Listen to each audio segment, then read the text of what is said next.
Hey guys, tonight we are going all the way back nearly 3,000 years to a time before paved roads, before aqueducts, before anyone had thought to invent the concept of a lunch break.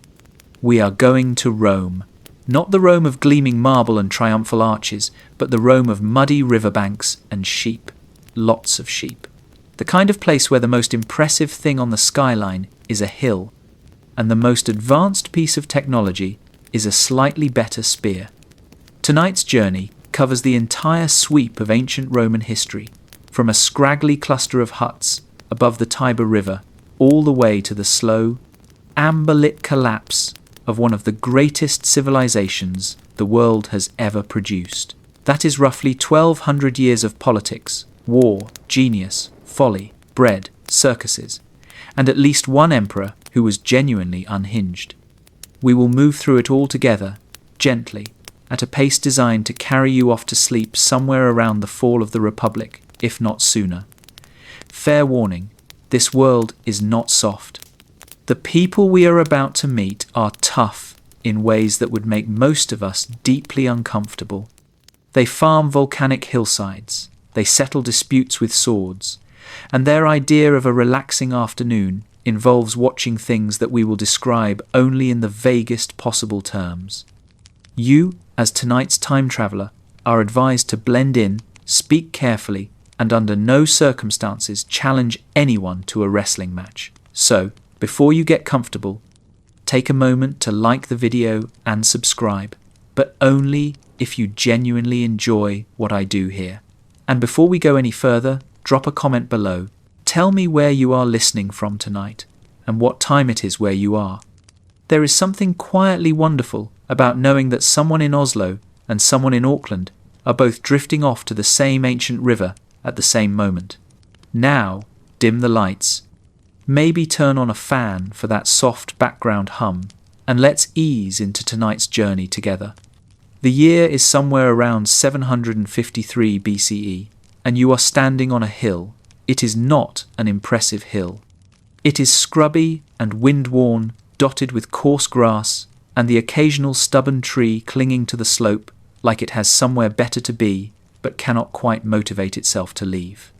Below you, the Tiber River moves with that particular slow confidence of a river that knows it has been here longer than everything else and will remain long after everything else has gone. The air smells of livestock and wood smoke and the faint mineral sharpness of river water after rain. This is the Palatine Hill, one of 7 hills that sit above the Tiber in the central part of the Italian peninsula. And on this hill, and scattered across its neighbours, a small, quarrelsome, surprisingly ambitious community of Latin-speaking people is in the process of becoming something that will eventually change the world. They do not know this yet. Right now, they are mostly concerned with goats. The traditional founding story, the one every Roman schoolchild would eventually know by heart, involves twin brothers named Romulus and Remus. The story goes that they were sons of the god Mars and a Vestal virgin, abandoned as infants on the banks of the Tiber, suckled by a she-wolf and raised by a shepherd. As founding myths go, it has tremendous energy. It also has the structural reliability of a dream you try to explain at breakfast. Historians are confident that Rome was not literally founded by the children of a war god raised by wolves. What they are less certain about is exactly when, how, and by whom it actually was founded.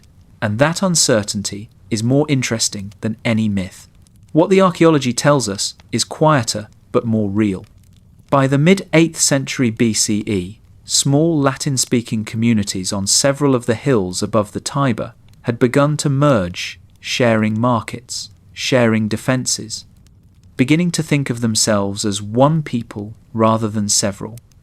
This gradual coalescence is called Synoicism, which is a Greek word for the rather unglamorous process of villages deciding to become a city. No wolves required. The site was well chosen, even if no one sat down and chose it deliberately. The Tiber was navigable enough to allow trade, but not so wide or fast as to be impassable. The hills offered natural defense. The river had an island, Tiber Island, that created a natural ford, one of the few easy crossing points for miles. And the surrounding region, Latium, was fertile enough to support a growing population. The city that grew here would not be wealthy because of gold mines or sea access alone. It would be wealthy because it sat at a crossroads, and it was very, very good at making the most of that position. You settle yourself on the hillside as the light begins to go amber at the edges. Down below, cooking fires are being lit. You can hear the low sound of cattle being brought in for the night, the occasional bark of a dog, the distant splash of someone crossing the shallows. Children are presumably somewhere doing whatever children in 753 BCE do when the sun goes down, which probably involves significantly less screen time than you are used to. The early Romans, these proto-Romans, really are a mix of Latin and Sabine peoples, with Etruscan influence drifting down from the north like weather. The Etruscans are Rome's sophisticated older neighbours, accomplished engineers, skilled artists, people who have already figured out how to build a proper arch while the Romans are still working out their feelings about mud bricks. There will be a long and complicated relationship between Rome and the Etruscans, as there tends to be between ambitious students and their teachers. Historians still wonder just how much of early Roman culture, religion, and even political structure was directly borrowed or taken from the Etruscans, and how much the Romans quietly reinvented as their own. But for now, the city is young and small and full of possibility. The smoke rises from the fires below. The Tiber catches the last of the light. And somewhere on one of these 7 hills, something is beginning.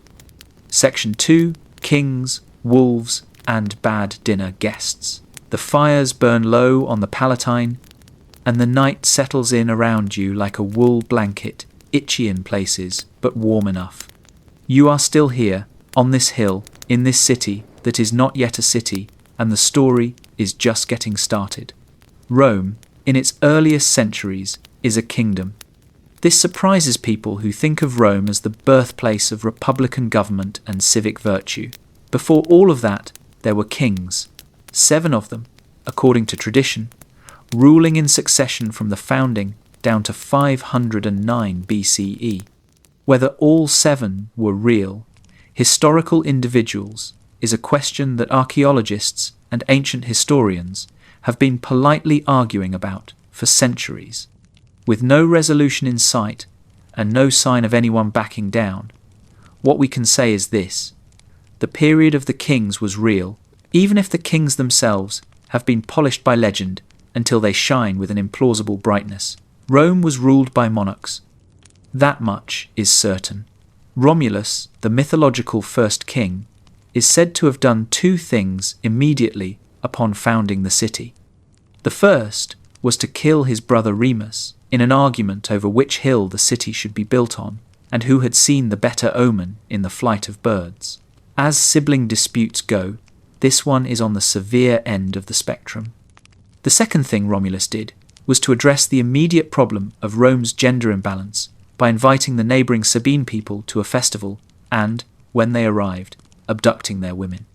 This event, the rape of the Sabine women, is one of the most depicted moments in all of Roman and Renaissance art, which says something interesting about the priorities of the people doing the depicting. You decide not to attend any festivals in early Rome. Reasonable decision. The kings that follow Romulus are a varied group. Numa Pompilius, the second king, is remembered as a pious and peaceful ruler who organised Rome's religious institutions, established the priestly colleges, and reportedly received divine instruction from a water nymph named Egeria, whom he met in a sacred grove. Whether or not you believe the water nymph part, Numa's religious reforms were genuinely significant. The Romans would maintain a remarkably stable and elaborate state religion for centuries, and its roots reach back to this quiet, grove-haunting king. Then there is Tullus Hostilius, the third king, who was essentially the opposite of Numa in every measurable way. Where Numa prayed, Tullus fought. He is associated with the destruction of Alba Longa, Rome's founding mother city, and with the famous story of the Horatii and Curiatii, two sets of triplet champions sent out to fight on behalf of their respective cities so that everyone else could stay home. It is the ancient world's version of deciding a conflict by video game, except with considerably more stabbing. After Tullus comes Ancus Marcius, then the Etruscan kings Tarquinius Priscus, Servius Tullius, and finally Tarquinius Superbus, whose name translates magnificently as Tarquin the Proud. Tarquin the Proud is the last king of Rome, and he earns his dismissal thoroughly. The story of Rome's transition from monarchy to republic is, like most Roman stories, driven by a combination of political grievance and personal outrage. Tarquin was, by all ancient accounts, an autocratic ruler who ignored the Senate, executed political rivals without trial, and treated the institutions of Roman governance as minor inconveniences to be brushed aside. He was, in the language of later Roman rhetoric, a tyrant, and the Romans would spend the next 5 centuries using his name as a warning label for any politician who seemed to be getting too comfortable with power. But what finally broke the monarchy was not a policy dispute. It was a dinner party. You are reclining, as one does in the ancient world, because chairs are apparently optional at a military encampment outside the besieged city of Ardea, circa 509 BCE.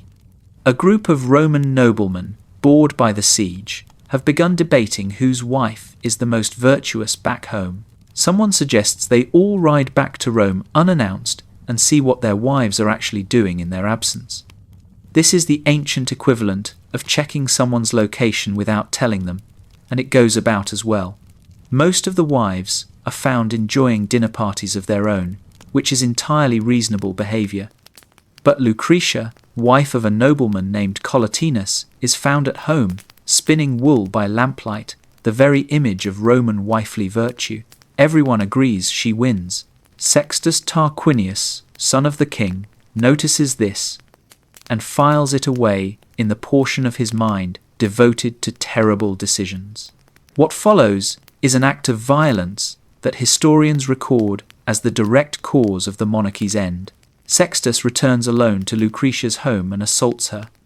Lucretia, in an act that the Romans would memorialize as the supreme example of honor and tragedy intertwined, tells her father and husband what happened, and then takes her own life.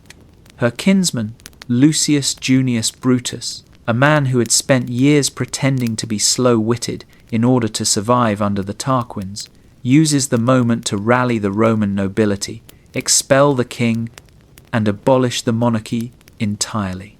Tarquin the Proud dies in exile. He reportedly spent his final years trying to get various neighbouring peoples to restore him to power, each time failing, each time having to revise his expectations of what a comfortable retirement might look like.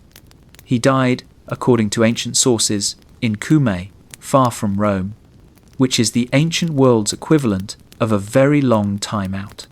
Historians still wonder how much of this founding narrative was constructed after the fact, shaped by later Republican writers who needed a clear villain to justify the new order and a female martyr to give it emotional weight.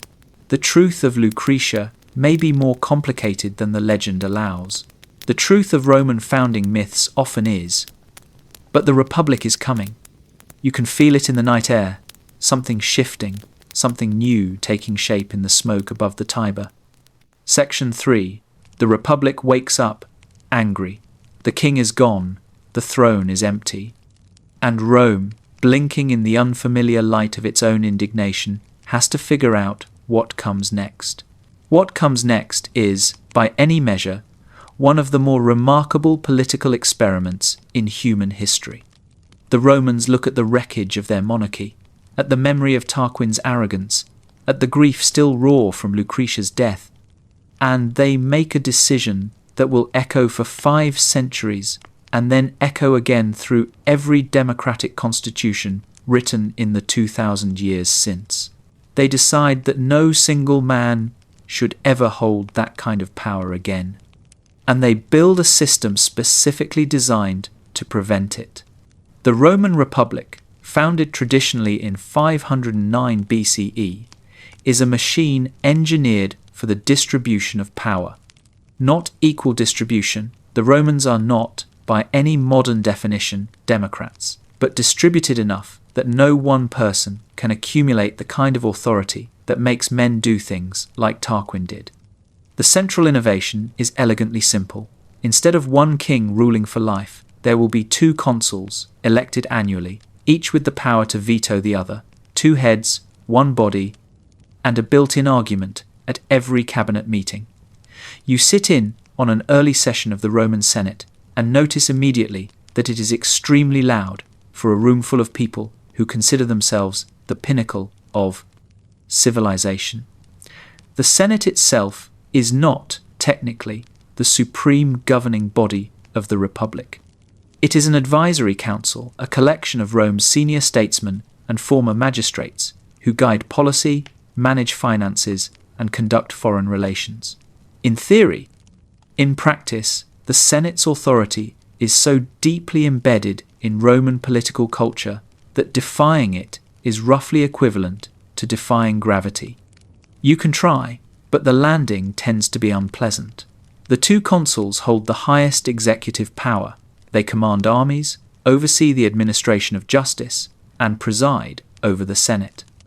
Their term is exactly 1 year, after which they return to private life, or, more accurately, to the Senate, where they will spend the next several decades making pointed comments about whoever currently holds the office. Roman retirement is less a period of rest and more a prolonged exercise in institutional memory and strategic disapproval. One of the most quietly brilliant features of the early Republic is the concept of collegiality, the principle that power must always be shared and that any magistrate can be checked by his colleague. This extends beyond the consulship. As the Republic matures, it develops an entire ladder of offices: quaestors managing finances, aediles overseeing public buildings and games, praetors handling legal matters, censors taking the census and managing public morality. Each office has multiple holders. Each holder has a colleague. The system is slow and argumentative and occasionally paralyzed by its own internal friction, and the Romans are enormously proud of it. There is also the office of dictator, which sounds alarming but is, in its original republican form, a carefully limited emergency measure.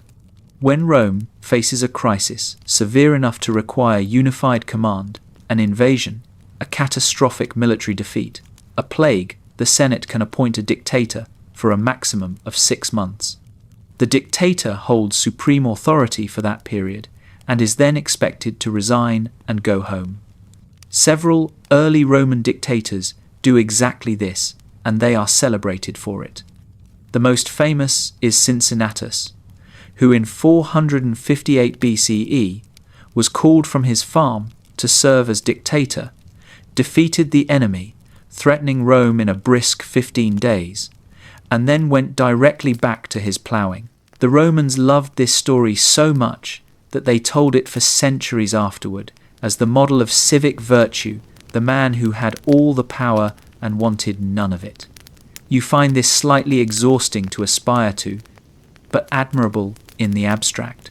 The early Republic also grapples almost immediately with the question of law. Under the kings, law had been largely unwritten, administered by the king and his priests, subject to interpretation and therefore subject to abuse. The new republic inherits this problem and takes several generations to address it. When the solution finally arrives, it arrives on stone, around 450 BCE. After years of plebeian pressure, which we will get to properly in the next stretch of this story, Rome produces the 12 tables. These are exactly what they sound like: 12 bronze tablets on which Rome's foundational laws are inscribed and displayed publicly in the forum for anyone to read. The significance of this cannot be overstated. Written law is not just law. Written law is a promise that the rules are the same for everyone who can see them. It is accountability made physical. The 12 tables cover an enormous range of subjects, with the brisk efficiency of people who have a lot to get done and limited bronze. Property rights, inheritance, debt, the conduct of trials, the proper procedures for making a will, the correct way to handle a neighbour whose tree drops branches onto your land. This last one appears in Roman law with a specificity that suggests it was a genuine and recurring source of conflict, which is both very human and quietly comforting. Historians still debate how much of the 12 tables was genuinely new law, and how much was simply the codification of existing custom, a recording of what people were already doing rather than an imposition of new rules. The distinction matters because it speaks to whether the Republic was inventing a new order or simply giving formal shape to one that had been growing organically for generations. The Forum, meanwhile, is taking shape below the Capitoline Hill, a dusty, busy, sun-baked open space that will become the beating heart of Roman public life for centuries. Markets, courts, temples, speeches, arguments, elections, funerals. Everything important happens here, or near here, or is talked about here by someone who wishes they had been there. The smell is remarkable.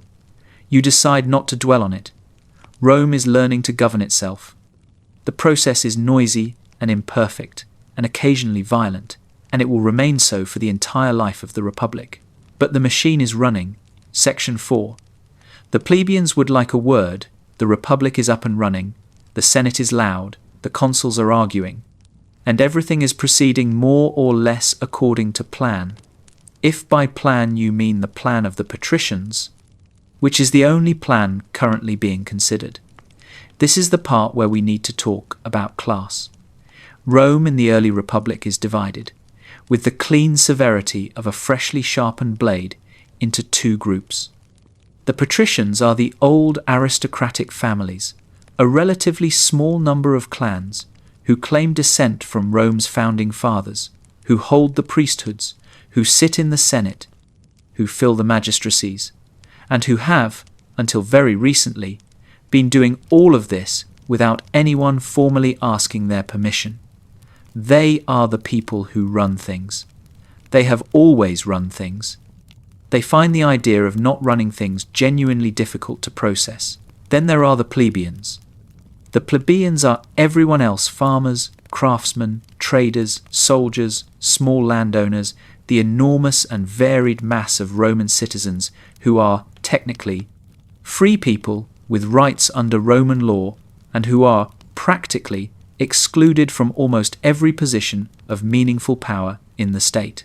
They pay taxes, they serve in the army, they die in Rome's wars with an efficiency and regularity that the patricians find very useful. And for the first several decades of the Republic, they receive very little in return beyond the theoretical dignity of being Roman.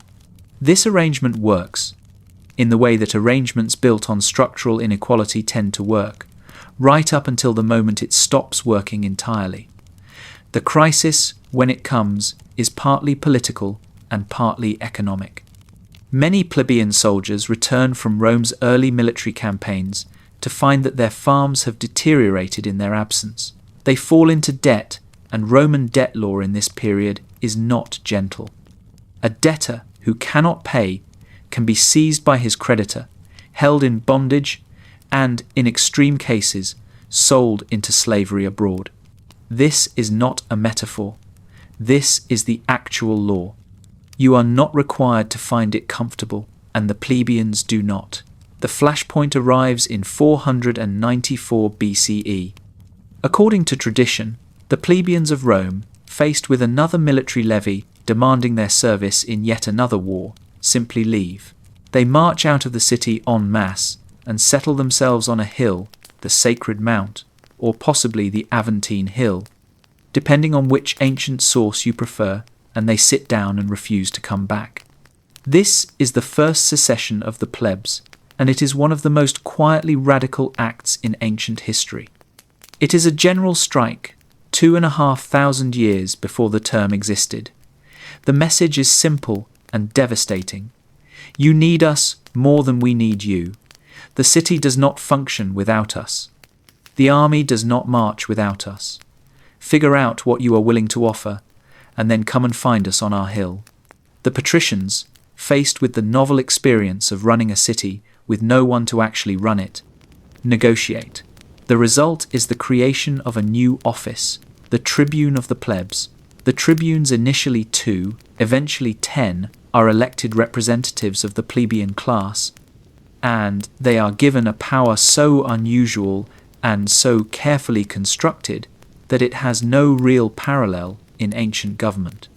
The power is called tribunicia potestas, and its core feature is the intercessio, the right to physically intervene and say no.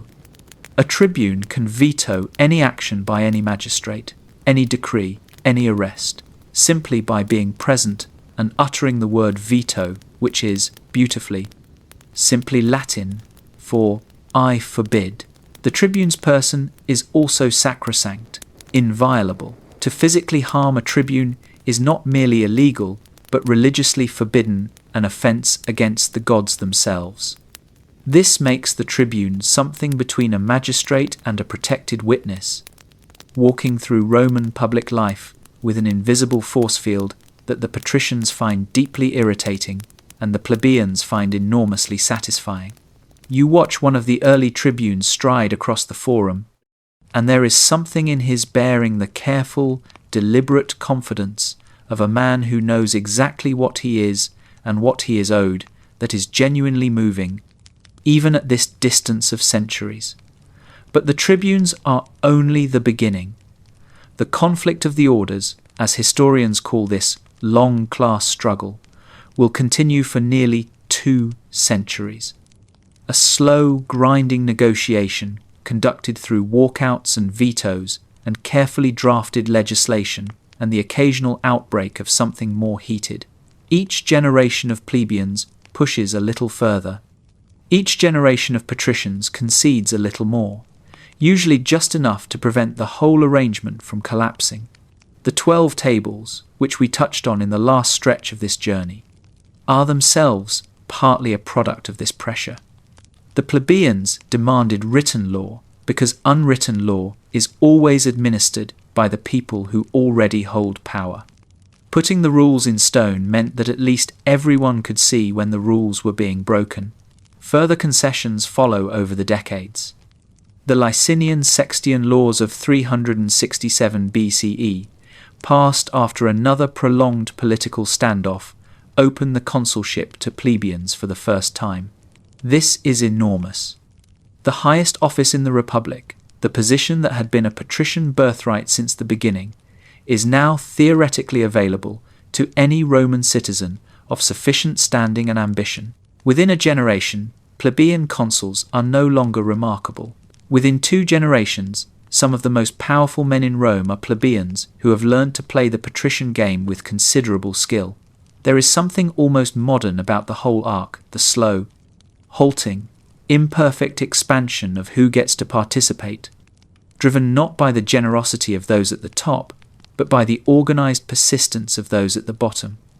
Historians still wonder whether the conflict of the orders genuinely reshaped Roman power structures, or whether it primarily benefited a rising plebeian elite, leaving the poorest Romans in roughly the same position they had always occupied, just with better-dressed representatives. The sun is warm on the forum stones. Someone is selling something from a cart. The tribunes are in session. Rome is arguing with itself, as it always is, as it always will be. Section 5. Rome picks fights with the neighbours. The class struggle simmers, the tribunes keep vetoing things, and the patricians keep sighing about it. But Rome cannot spend all its time arguing with itself. There is an entire peninsula out there, and Rome has developed what can only be described as a consuming interest in it. Italy, in the 4th and 3rd centuries BCE, is not a unified country. It is a crowded, complicated patchwork of peoples, languages, cultures, and city-states, each with its own traditions, its own alliances, its own opinions about who should be in charge of what. There are the Etruscans in the north, sophisticated and powerful, builders of arches and painters of vivid tomb frescoes, slowly declining from their earlier heights, but still formidable. There are the Samnites in the central highlands, a tough, decentralized mountain people who will give Rome more trouble than almost anyone else on the peninsula. There are Greek colonies strung along the southern coast, and in Sicily, wealthy and cultured and frequently at war with each other. And there are dozens of smaller Latin, Oscan, and Umbrian communities filling the spaces in between, each trying to navigate the increasingly uncomfortable reality of having Rome as a neighbour. Being Rome's neighbour in this period is a complicated experience. Rome does not simply conquer and move on. Rome conquers and then offers you a deal. The deal varies depending on who you are and how the fighting went. But the basic structure is consistent enough to feel like a policy, which it probably is. Defeated peoples are offered some form of relationship with Rome, sometimes full Roman citizenship, sometimes Latin rights, which are a partial citizenship carrying certain privileges, sometimes an allied status that requires military contribution, but leaves local governance largely intact. The spectrum runs from near equality to near subjugation, and where you land on it depends on how hard you fought, how useful you are, and how much Rome wants what you have. This system is Rome's secret weapon, and it is more powerful than any army. By incorporating defeated peoples, rather than simply exploiting them, Rome builds a constantly expanding base of manpower and resources. Every new ally is a new source of soldiers. Every new territory is a new buffer between Rome and the next threat. The empire is not yet an empire, but the logic of empire is already fully operational. You fall in with a Roman legion on the march through the Apennine highlands, and you immediately understand why military service is both dreaded and formative for generations of Roman men. The legionary marches roughly 20 miles a day, carrying somewhere between 40 and 60 pounds of equipment, armour, weapons, tools, rations, tent stakes. At the end of that march, he builds a camp, a proper camp, with a ditch, a rampart, a palisade, laid out to a standard plan that every legionary knows by heart, so that wherever the army stops, every man knows exactly where everything is in the dark. The Romans do not camp like people who are tired. They camp like people who are already thinking about tomorrow. The early wars against the Latins, the Volscians, and the Aequi establish Rome's dominance in its immediate neighbourhood. But the serious tests come later. The Samnite Wars, 3 of them, grinding across the decades from 343 to 290 BCE, are Rome's true education in prolonged, difficult warfare. The Samnites are not city dwellers who can be besieged into submission.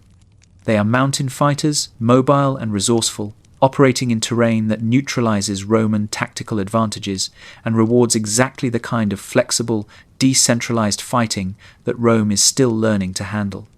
The Second Samnite War includes the Battle of the Caudine Forks in 321 BCE, where a Roman army is lured into a mountain pass and surrounded so completely that surrender is the only option. The Romans are forced to pass under a yoke, a deeply humiliating ritual of submission, and sent home. Rome responds to this humiliation the way Rome always responds to humiliation, by going away, thinking about it very hard, making some adjustments, and coming back. The Manipular Legion, a more flexible tactical formation that replaces the rigid Greek-style phalanx with smaller, more maneuverable units, is developed, partly in response to exactly this kind of difficult terrain. The Samnites teach Rome how to lose, which turns out to be one of the most important lessons Rome ever learns. By 290 BCE, the Samnites are defeated and incorporated into Rome's alliance network. The process was slow and brutal and cost both sides enormously, and when it was over, Rome was significantly larger and significantly stronger than when it began. The Greek cities of southern Italy watch all of this with increasing nervousness. The city of Tarentum, wealthy and proud and possessed of the particular anxiety of a sophisticated culture, watching something rougher and more vigorous advancing toward it, makes a decision that will not end well. They call for help from across the Adriatic. The help they summon is Pyrrhus of Epirus, one of the finest generals of the ancient world, and a man with, it must be said, an extremely optimistic sense of what he can accomplish in Italy.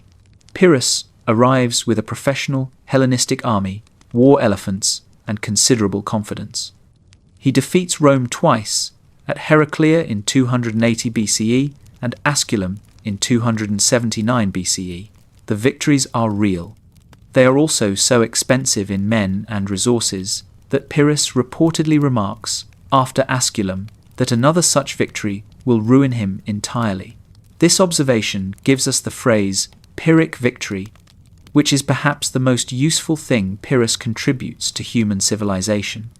Historians still debate whether Rome's ultimate defeat of Pyrrhus was primarily due to superior manpower and resources, tactical adaptation, or simply the logistical impossibility of sustaining a foreign expeditionary force in hostile territory without a reliable supply line. By 272 BCE, Pyrrhus has left Italy. Tarentum falls to Rome. The Greek cities of the south are folded into the alliance. Rome now controls the entire Italian peninsula south of the Po Valley. The sheep on the Palatine Hill would not recognize the view anymore. Italy is secured. The alliance network is humming. The legions are seasoned, the Senate is confident, and Rome is beginning to develop the particular energy of a state that has run out of immediate neighbours to absorb and is starting to look at the horizon with a speculative expression. The horizon, in this case, contains Carthage. Carthage sits on the northern coast of Africa in what is now Tunisia, and in the 3rd century BCE it is one of the great powers of the Mediterranean world. Founded by Phoenician settlers, probably in the 9th century BCE, it has grown into a maritime empire of extraordinary reach and wealth, controlling trade routes across the western Mediterranean, maintaining colonies in Sicily, Sardinia, Corsica, and Spain, and running its commercial operations with an efficiency that the Romans, who are still primarily a land-based agricultural society, find both impressive and deeply suspicious. The two powers have coexisted, more or less peacefully, for several centuries. There are even early treaties between Rome and Carthage, practical arrangements about spheres of influence and trading rights. The kind of diplomatic paperwork that accumulates between states that are not yet enemies and are trying to keep it that way. For a while, it works. Then comes Sicily. Sicily, in 264 BCE, is a complicated island, wealthy, strategically positioned, culturally Greek in most of its major cities, and perpetually contested between Carthage in the west and Syracuse in the east. When a dispute between mercenaries and the city of Messana draws Rome into the island's politics, neither Rome nor Carthage fully intends for it to become a world historical conflict. These things rarely announce themselves clearly at the beginning. They just keep escalating until suddenly you are 20 years in and cannot remember what the original argument was about. The First Punic War, Punic being the Latin adjective for Carthaginian, derived from the Phoenician origins of the city, lasts from 264 to 241 BCE, 23 years. It is primarily a naval war, which presents Rome with an immediate and significant problem. Rome does not really have a navy. Carthage has been a maritime power for centuries. Its sailors are professional, its ships are fast and expertly crewed, and its admirals know the Western Mediterranean the way you know the layout of your own kitchen. Rome's solution to this problem is characteristically Roman. They find a wrecked Carthaginian warship, study it carefully, build a fleet of copies, train rowers on benches set up on dry land, and then take that improvised fleet to sea. The audacity of this approach is breathtaking. The early results are predictably mixed. Several Roman fleets are lost to storms, to Carthaginian tactics, and to the particular unforgiving quality of the Mediterranean in bad weather. The Romans lose more ships to weather than to combat, which suggests that seamanship is a skill requiring more than enthusiasm and reverse-engineered blueprints. But Rome keeps building fleets. This is the thing about Rome that confounds its enemies repeatedly throughout its history. The losses that would cause another state to negotiate, to accept terms, to acknowledge limits, cause Rome instead to rebuild and try again.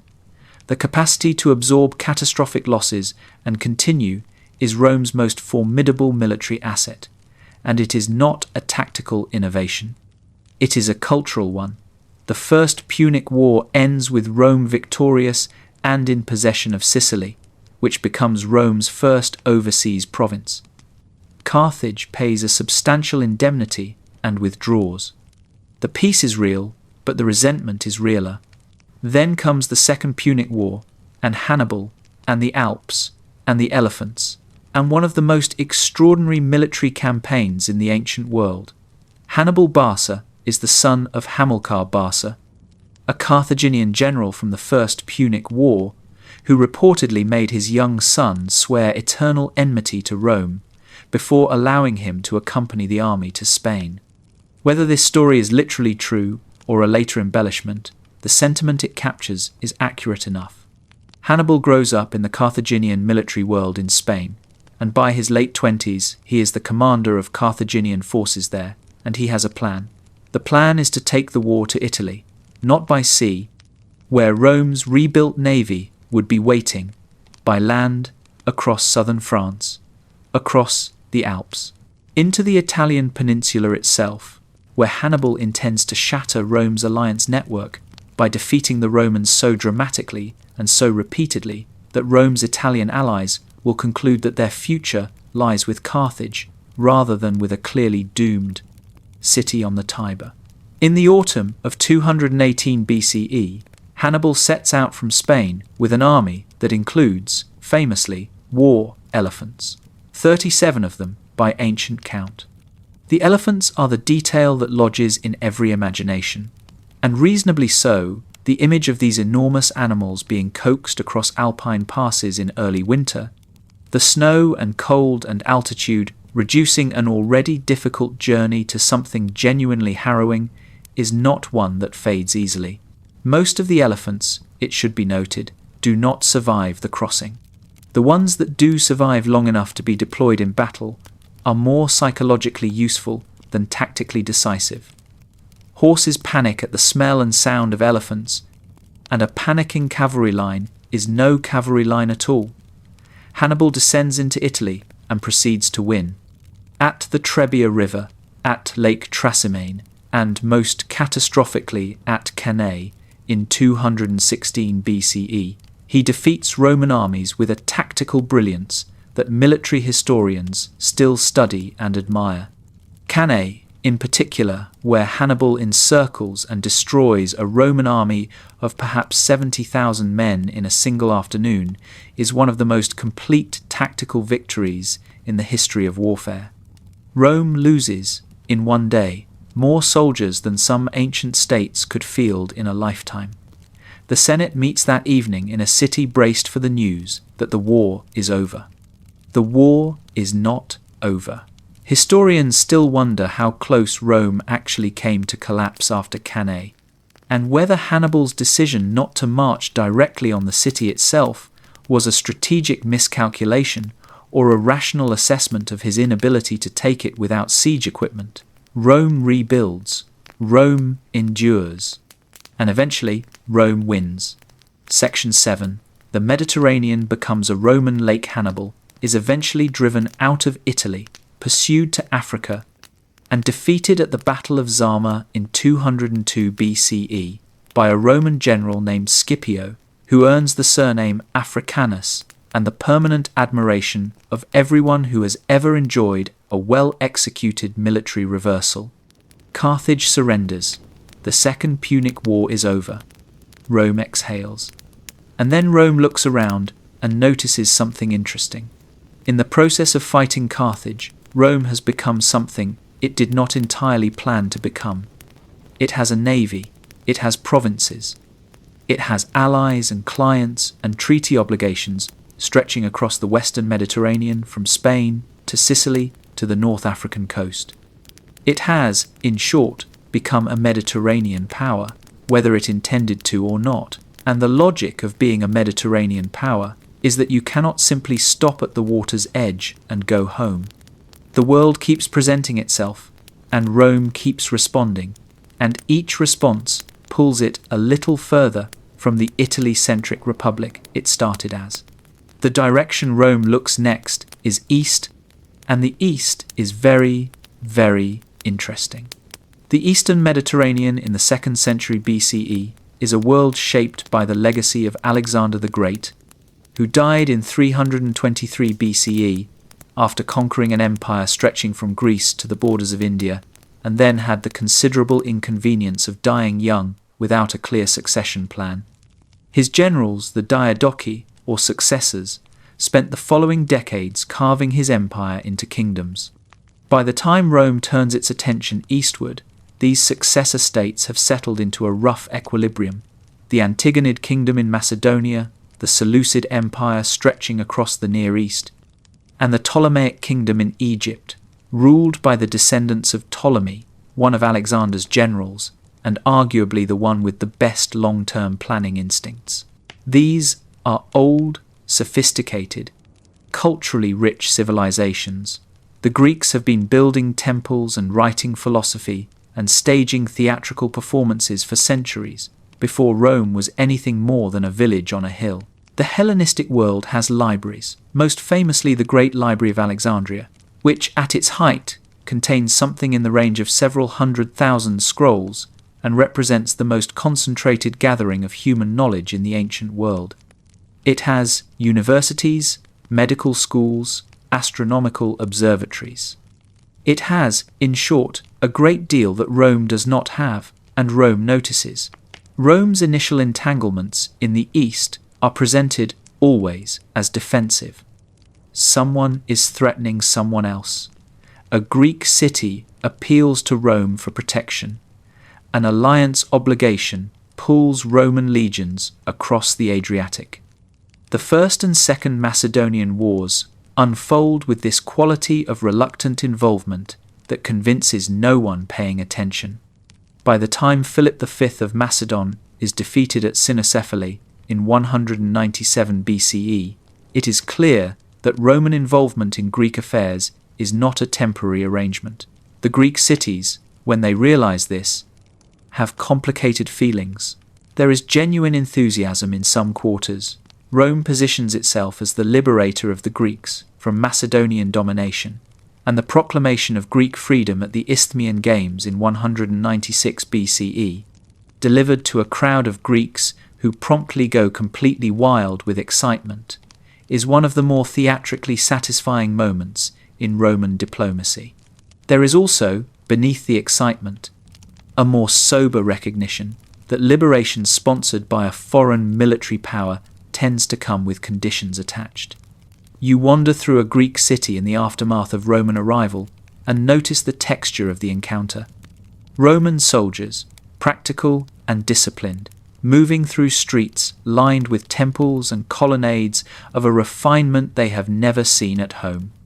Roman officers standing in front of paintings and sculptures with expressions that mix genuine awe with the dawning realization that their city, for all its power, has been living in a cultural apprenticeship without knowing it. The Greeks have a word for this kind of uncomfortable admiration mixed with resentment. The Romans will eventually develop their own version of it. The poet Horace, writing a century and a half later, will capture the dynamic in a single, elegant line. Conquered Greece, conquered its fierce conqueror, and brought the arts to rustic Latium. It is one of the most compressed descriptions of cultural transmission in literature, and it points to something genuinely important about what Rome's eastern expansion does to Rome itself. Greek philosophy, art, architecture, literature, and religious practice flood into Rome through the 2nd century BCE.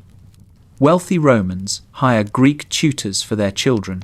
Greek sculptures fill Roman houses' originals when available, high-quality copies when not. And the Roman copy industry becomes so prolific and so skilled that we owe our knowledge of many lost Greek originals entirely to Roman reproductions. Greek theatrical forms reshape Roman drama. Stoic and Epicurean philosophy find enthusiastic Roman audiences, and both schools will eventually produce some of their most important practitioners in Latin rather than Greek. Not everyone is delighted by this. Cato, the elder senator, general, writer, and professional disapprover of things, represents a strand of Roman opinion that finds the Greek influence deeply troubling. Cato is the kind of man who rises early, farms his own land, speaks plain Latin, eats simply, and regards anyone who does otherwise with the sustained, patient contempt of someone who has decided that civilization peaked sometime around his own childhood. He warns repeatedly that Greek culture is softening Roman virtue, corrupting Roman youth, and generally making everyone far too interested in philosophy when they should be sharpening their swords. Cato is not entirely wrong about the changes happening. He is entirely wrong about whether they can be stopped. Historians still debate whether Rome's cultural Hellenization ultimately strengthened or weakened the Republic, whether the infusion of Greek intellectual life enriched Roman civilization or introduced tensions and contradictions that contributed to the political instability of the late Republic. The Mediterranean is becoming a Roman lake. The water is warm, the trade routes are busy, and somewhere in a Roman villa, a senator's son is reading Plato in the original Greek, while his father argues that this is exactly what is wrong with the younger generation. Rome has never been more powerful. Rome has never been more complicated. The Mediterranean is Roman, the money is flowing, the Greek tutors are employed, and from a certain angle, the angle of someone standing in the forum on a warm afternoon, watching senators in white togas move purposefully between temples and basilicas, everything looks magnificent. Rome looks like what it believes itself to be, the rightful center of the civilized world, the natural endpoint of history, the city that deserves everything it has. Look a little closer, though. Walk past the forum and into the streets behind it. Go where the senators do not go on their way between meetings. What you find there is not magnificent. What you find is a city straining at its own seams. The wealth that has poured into Rome from its conquests has not distributed itself evenly, because wealth never distributes itself evenly without being strongly encouraged to do so, and no one in the Roman Senate is in the business of strongly encouraging it in that direction. The great aristocratic families have used their political connections and their capital to accumulate land, enormous estates in Sicily, in southern Italy, in the territories Rome has absorbed, worked by slaves brought back from the wars in numbers so large that they begin to reshape the Italian economy in ways that nobody planned and almost nobody wants to discuss openly. The small farmer, the backbone of the Roman army, the citizen soldier, who was supposed to spend 6 months fighting and 6 months farming, and thereby sustain both the military and the agricultural economy simultaneously, is being squeezed out. While he is away at war, his small farm deteriorates. When he returns, he often cannot compete with the large slave-worked estates that have expanded into the land around him. He sells, or he loses the land to debt, and he moves to the city. Rome's urban population swells. The rolls of citizens who own enough property to qualify for military service shrink. The army that built the empire is running out of the kind of men it was built from. This is the crisis that Tiberius Gracchus inherits when he becomes tribune of the plebs in 133 BCE. And it is a genuine crisis. not a political fabrication. Tiberius is young, intelligent, well-connected. His mother is Cornelia, daughter of Scipio Africanus, the man who defeated Hannibal, and she is, by all accounts, a remarkable woman who raises her children with the explicit expectation that they will be extraordinary. Tiberius does not disappoint her ambitions, though he disappoints nearly everyone else before he is finished. His proposal is, in its basic outline, moderate. There is an old law, the Licinian Sextian legislation from centuries earlier, that technically limits the amount of public land any individual can occupy. This law has been cheerfully ignored for generations, with wealthy families accumulating vastly more than the legal limit, while the Senate looks carefully in the opposite direction. Tiberius proposes to enforce it. Excess land would be redistributed to landless citizens. The army's manpower problem would be addressed. The Republic would be stabilized. The Senate's response to this moderate, technically legal, historically grounded proposal is volcanic. The problem is not entirely the content of the reform, though the senators, whose families stand to lose substantial landholdings, are genuinely angry about that. The deeper problem is method. When one of his fellow tribunes vetoes his land bill, a veto that Tiberius and his supporters believe has been orchestrated by the Senate rather than exercised on principle, Tiberius does something unprecedented. He calls a vote to remove the obstructing tribune from office. The tribune is removed by popular assembly. The land bill passes. This is constitutionally innovative in the way that an earthquake is architecturally innovative. The tribunate had been inviolable since its creation. The veto had been sacred. Tiberius has just demonstrated that popular assemblies can override both, and the implications ripple outward through the Roman political system like cracks in stressed stone. When Tiberius stands for re-election as tribune, another innovation, since the office was traditionally held for only 1 year, the Senate moves against him physically. A group of senators and their clients, armed with broken furniture from the meeting hall, attacks Tiberius and his supporters on the Capitoline Hill. Tiberius Gracchus, tribune of the plebs, sacrosanct under centuries of Roman law and tradition, is beaten to death in the street. His body is thrown into the Tiber. You stand at the edge of the river and feel the temperature of the Republic change.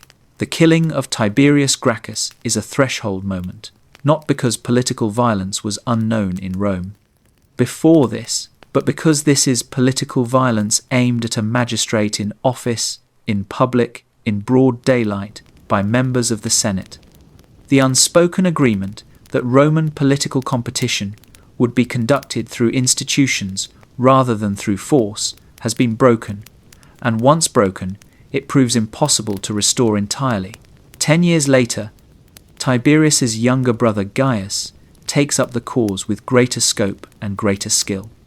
Gaius Gracchus is a more formidable political operator than his brother, a brilliant speaker, a sophisticated legislative strategist, a man who understands that durable reform requires broad coalitions. He extends the land reform, proposes citizenship for Latin allies, establishes grain subsidies for Rome's urban poor, and pursues an ambitious program of road and colony building.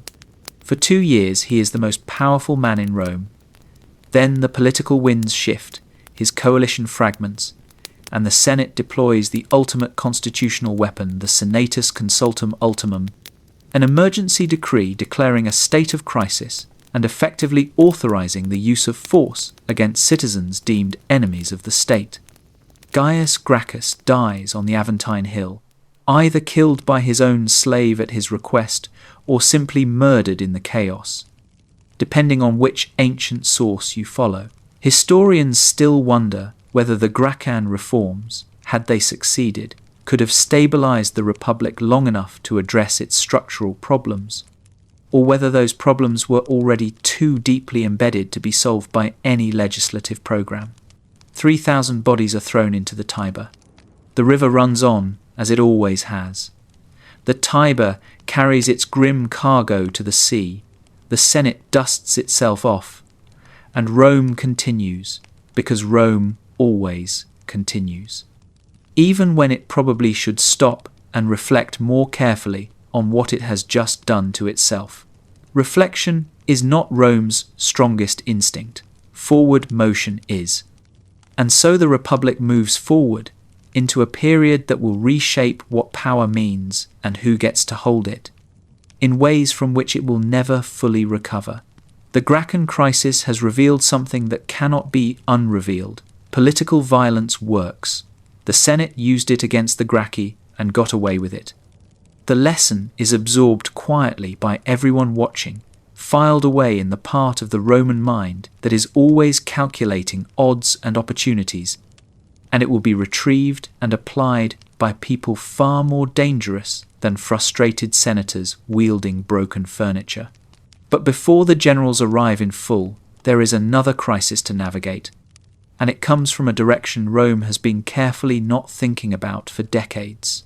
The Italian allies, the communities throughout the peninsula who have fought in Rome's armies, contributed their men and resources to Rome's wars, built their economies around their relationship with Rome wants citizenship, full Roman citizenship, with all the legal rights, the voting privileges, the protections that come with it. They have been asking for this, in various forms, for a long time. Rome has been saying no, in various forms, for equally long, on the grounds that expanding the citizen roles dilutes the privileges of existing citizens, which is an argument that sounds principled and functions primarily as a way of protecting existing advantages. By 91 BCE, the allies have run out of patience. The assassination of the tribune Marcus Livius Drusus, who had been attempting to broker a citizenship deal, triggers a revolt that Romans call the social war from socii, meaning allies, which is either diplomatically neutral or deeply ironic depending on your perspective. The allies form their own confederation, establish their own capital, mint their own coins, and fight Rome with the expertise of soldiers who have spent generations being trained by Rome to fight exactly this way. The social war is brutal and costly, and ends, as Rome's difficult wars tend to end, with a Roman victory that is also effectively a Roman concession. Rome wins the military conflict and simultaneously grants citizenship to most of the Italian allies anyway, because the alternative is fighting this war again indefinitely. It is the kind of outcome where both sides can claim they got what they wanted, which usually means neither side got quite what they wanted. Out of the social war emerges a figure who will define the next act of the Republic's unravelling. Lucius Cornelius Sulla is a general of genuine ability and absolutely no interest in the quiet retirement that Roman tradition expects of successful commanders. Sulla is sharp, cold, politically shrewd, and possessed of the particular conviction of a man who has survived long enough and succeeded often enough to conclude that his own judgment is simply better than everyone else's. The immediate crisis involves a command. The kingdom of Pontus, in what is now northern Turkey, is ruled by Mithridates VI, an ambitious and capable king who has spent years building his power and now makes his move, massacring tens of thousands of Roman and Italian residents across Asia Minor in a single coordinated operation in 88 BCE. The scale of it is staggering. Rome is furious. Someone needs to go east and deal with Mithridates, and the command is enormously valuable militarily, politically, financially. Sulla is assigned the command by the Senate. Then a popular assembly transfers it to the aging general Marius. Sulla's response to this constitutional maneuver is to march his army on Rome. Let that sit for a moment. A Roman general, commanding Roman legions, marches them through the gates of Rome itself to seize political control of the state. This has never happened before. It will happen again. It will keep happening until the Republic is gone. Sulla takes Rome, reverses the assembly's decision, restores his command, and marches east to fight Mithridates. The moment he leaves, his enemies reverse everything again. Marius returns, and in his final days conducts a brutal purge of sullen supporters that leaves bodies in the streets of Rome and heads displayed on the speaker's platform in the Forum. Marius dies of natural causes, the only one of his associates who manages this after just 17 days of his 7th consulship. When Sulla returns from the east in 83 BCE, victorious over Mithridates, he marches on Rome again. This time, the outcome is more thorough. Sulla wins the resulting civil war, enters Rome, and does something that has no precedent in Republican history. He has himself appointed dictator, not for the traditional maximum of 6 months, but for as long as he deems necessary to reform the state. What follows is the proscriptions lists of names posted publicly in the Forum, declaring certain citizens enemies of the state and offering rewards for their heads. Hundreds of senators, thousands of equestrians, untold numbers of others are killed or driven into exile. Property is confiscated. The proscriptions are partly political and partly financial. Sulla's supporters enrich themselves considerably in the process, and at least some names appear on the lists primarily because someone wants the victim's estate. Among those who watch the proscription lists carefully, calculating their own proximity to danger, is a young man from an old patrician family that has recently fallen on difficult times. His name is Gaius Julius Caesar. He is in his early teens. He is paying very close attention. Sulla eventually does something unexpected. He resigns. He retires to his country estate, where he reportedly spends his final years farming, writing his memoirs, and enjoying a private life of considerable dissipation. He dies in 78 BCE of natural causes, which surprises almost everyone.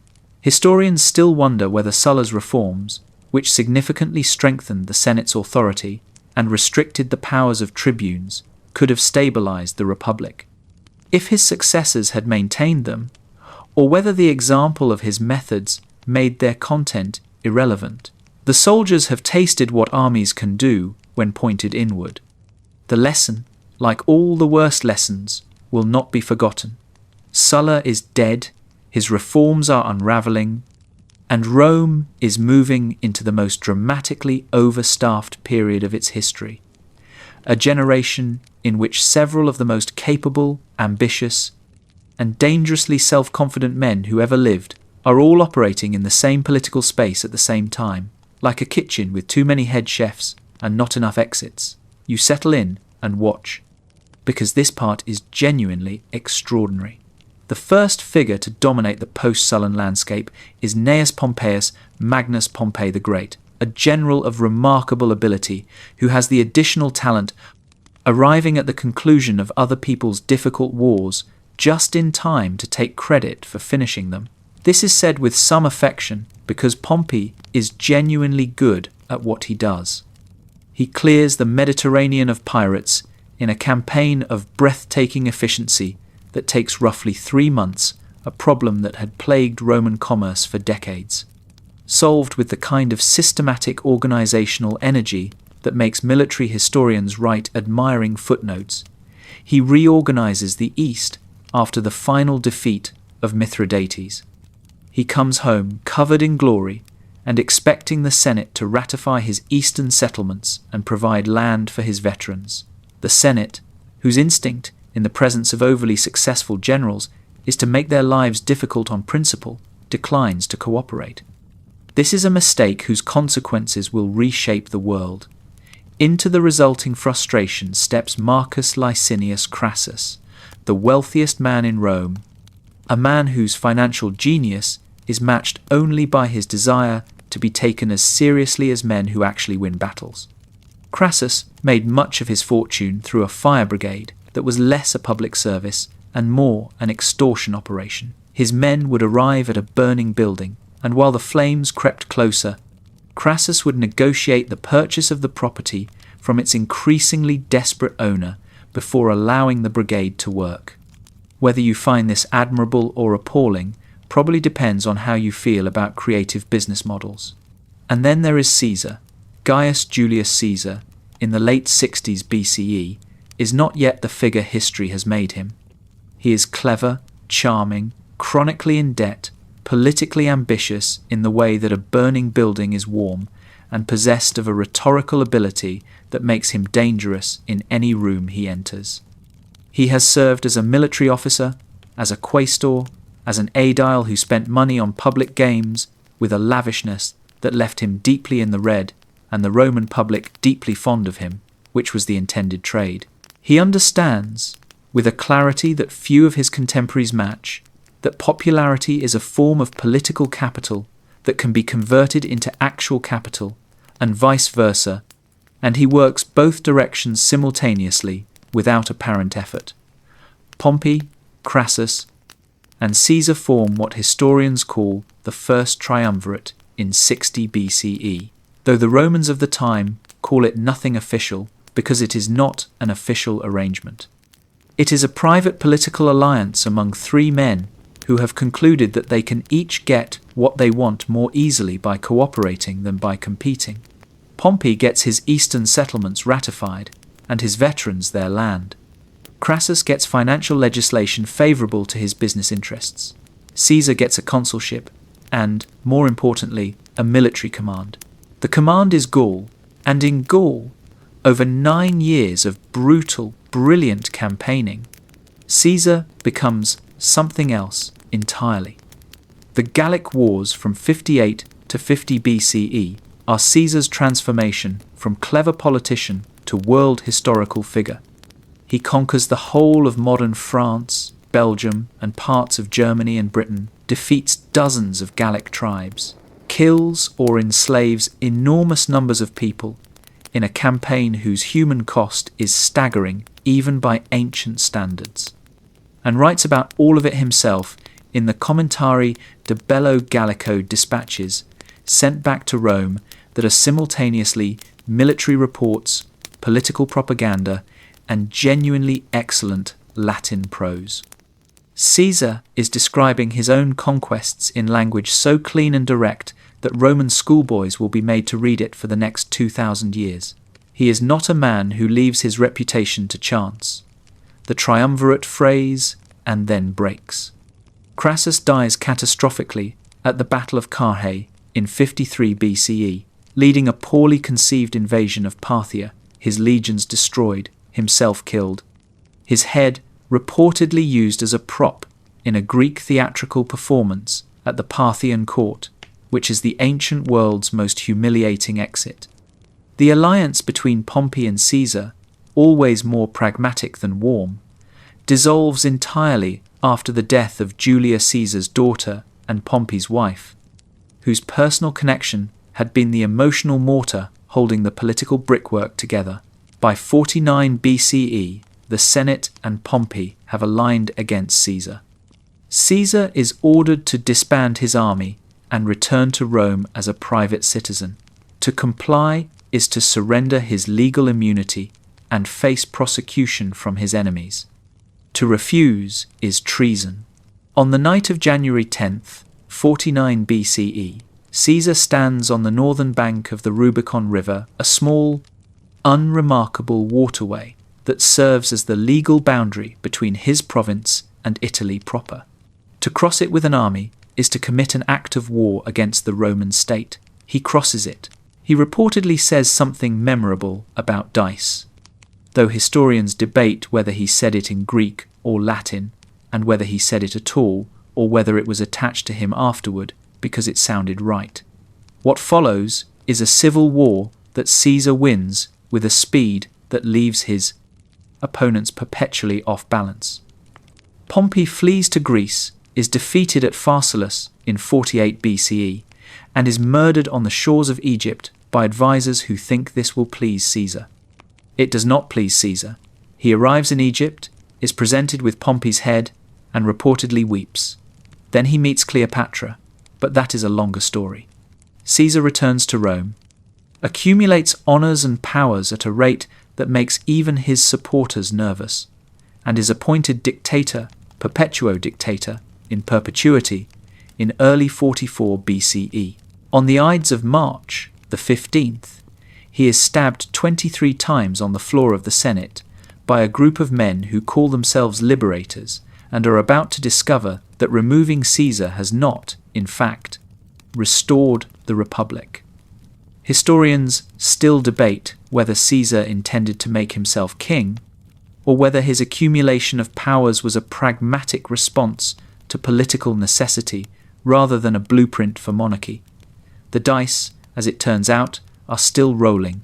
Caesar is dead on the Senate floor, and the liberators, Brutus, Cassius, and their associates, have made the classic mistake of people who are very good at identifying a problem and considerably less good at planning what comes after solving it. They have removed Caesar. They have not removed Caesarism. They have not removed the underlying conditions that made Caesar possible, the broken institutions, the exhausted republic, the armies loyal to generals rather than to the state. They have removed the man and left everything else entirely intact, which is roughly as effective as removing a storm cloud by stabbing it. What follows is another round of civil war, more brutal and more prolonged than what came before. Mark Antony, Caesar's loyal lieutenant, delivers a funeral oration that turns Roman public opinion against the assassins with an efficiency that Shakespeare will later dramatize so accurately that the dramatization is now more famous than the event. The liberators flee Rome. A second triumvirate forms Antony, Caesar's former cavalry commander Lepidus, and Caesar's 18-year-old great-nephew and adopted son, Gaius Octavius, who has just learned that his great-uncles will name him heir to everything. The 18-year-old is the one to watch. Octavian, as he is known before his transformation into Augustus, is not, at first glance, an imposing figure. He is young, frequently ill, not a natural soldier, and operating in a world where the currency of power is military reputation, and he has none. What he has instead is a name, an inheritance, a cold and patient intelligence, and a gift for political calculation that may be unmatched in the ancient world. He is the kind of person who, when presented with a problem requiring either courage or cleverness, will always choose cleverness and arrange for someone else to supply the courage. He learns fast. He survives the proscriptions that the second triumvirate conducts against their enemies, proscriptions even bloodier than Sulla's, which everyone involved will later try to attribute primarily to the other members of the triumvirate. He fights, or has fought on his behalf, the military campaigns that stabilize his position. He watches Antony and Cleopatra from a careful distance, building his political base in the west while they build theirs in the east. And when the confrontation finally comes at the Battle of Actium in 31 BCE, it is a naval engagement that Octavian's Admiral Agrippa wins so decisively that Antony and Cleopatra flee to Egypt, where they both die within the year. Octavian is now the last man standing. He controls Rome, the armies, the provinces, everything. He is 32 years old. The question of what to do with all of this power is one he approaches with the careful deliberateness of someone who has watched what happened to everyone who handled it badly. What he does not do is declare himself king. What he does not do is appoint himself dictator for life. What he does not do is any of the things that got Caesar killed. What he does instead is something far more sophisticated. He pretends. In 27 BCE, Octavian goes before the Senate and makes a show of returning all his extraordinary powers to the Senate and the Roman people.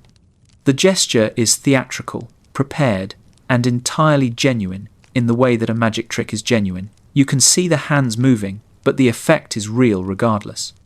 The Senate, which has spent 15 years in the blender of civil war and has no particular appetite for another round, responds by heaping honours upon him. They give him the name Augustus, a word suggesting reverence, sanctity, something between the human and the divine. They grant him tribunician power for life, giving him the sacrosanct protections and veto rights of the tribunes. They give him imperium command authority over the provinces where armies are stationed, which is to say, over the armies. Augustus has all the power of a monarch and none of the titles. He calls himself Princeps First Citizen, a term borrowed from republican tradition that implies precedence rather than rule. He does not sit on a throne. He lives in a relatively modest house on the Palatine Hill, by the standards of what a man with his resources could build. He wears a toga. He goes to Senate meetings. He is very, very careful about how everything looks. This performance is the founding act of the Roman Empire, and it is a masterpiece of political theatre. Romans who had sworn they would never accept a king accept Augustus because he never asks them to. He gives them the form of the republic while quietly operating the substance of a monarchy, and most people find this arrangement comfortable enough, partly because the arrangement comes with genuine benefits. The Pax Romana, the Roman peace, begins. After a century of almost continuous civil conflict, the Mediterranean world settles into a stability it has not known for generations. Trade expands, roads are built. The army is professionalized and permanently stationed on the frontiers, where it fights real enemies rather than other Romans. Augustus rebuilds Rome in marble. He reportedly claims to have found Rome a city of brick and left it a city of marble, which is both approximately true and expertly quotable. The arts flourish. Virgil writes the Aeneid, Rome's national epic, commissioned in the Augustan atmosphere of renewed civic pride. Horace, Ovid, Livy. This is one of the great flowerings of Latin literature, and it blooms in the careful sunshine of Augustan cultural patronage. Augustus rules for 41 years, longer than anyone who came before him and most who come after. He survives several personal tragedies, the deaths of his chosen heirs, the exile of his own daughter Julia for behaviour he finds politically inconvenient and personally humiliating, and manages the succession with the pragmatic flexibility of someone who has learned that plans need to be revised and that attachment to any particular outcome is a luxury power cannot afford. He dies in 14 CE, aged 75, in the town of Nola. His last words, according to tradition, are a request for applause, asking whether he had played his part well in the comedy of life. Historians still debate whether Augustus genuinely believed he had restored the Republic, or whether the performance was always entirely conscious, a deliberate fiction maintained for the benefit of people who needed to believe it. The curtain falls. The empire continues.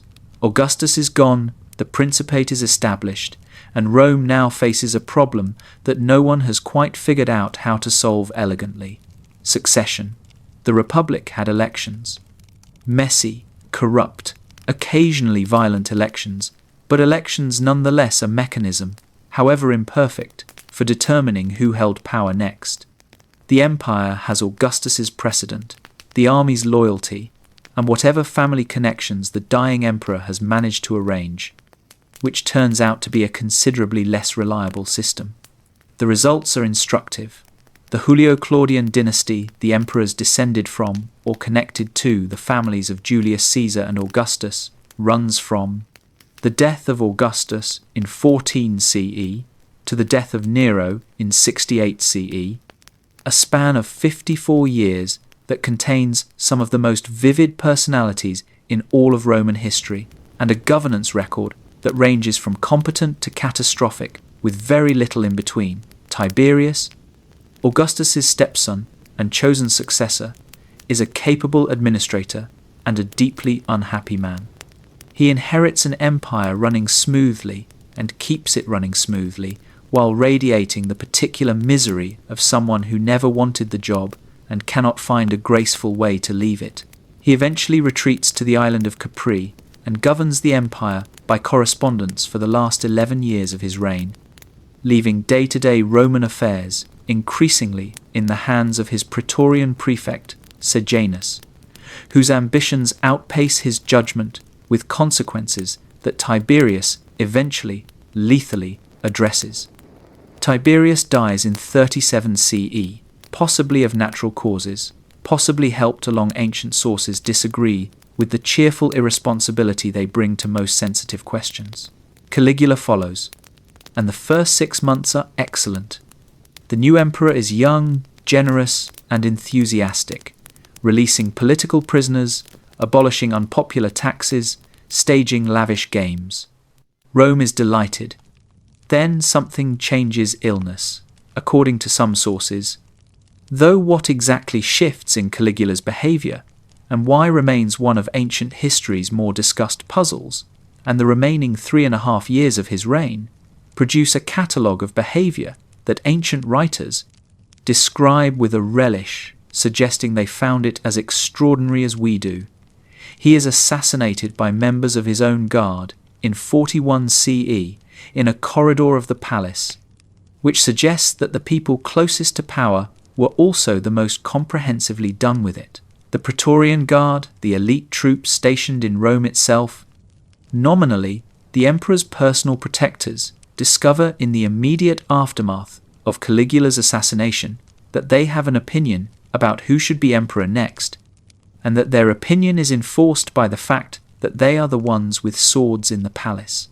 They find Claudius, Caligula's uncle, hiding behind a curtain in the confusion and declare him emperor, a founding story that Claudius spends much of his reign trying to live down.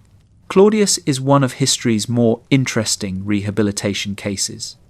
Ancient sources, written largely by aristocrats who found him ungainly and undignified, portray him as a stammering fool who stumbled into power. Modern historians, working from his actual administrative record, find something considerably more impressive. A genuine scholar, an effective administrator, a man who expanded Roman citizenship, undertook significant public works, and personally oversaw the successful invasion of Britain in 43 CE. He was also, it must be acknowledged, spectacularly unlucky in his choice of wives, a pattern culminating in Agrippina the Younger, who is widely suspected in antiquity and by most modern historians of having poisoned him with mushrooms in 54 CE. This brings us to Nero, Agrippina's son, who begins his reign with 5 years of genuinely decent governance, guided by the philosopher Seneca and the Praetorian prefect Pyrrhus, and then gradually sheds all external guidance and becomes the emperor that history remembers, paranoid, theatrical, murderous, and convinced of his own artistic genius in ways that his contemporaries find exhausting. He has his mother killed.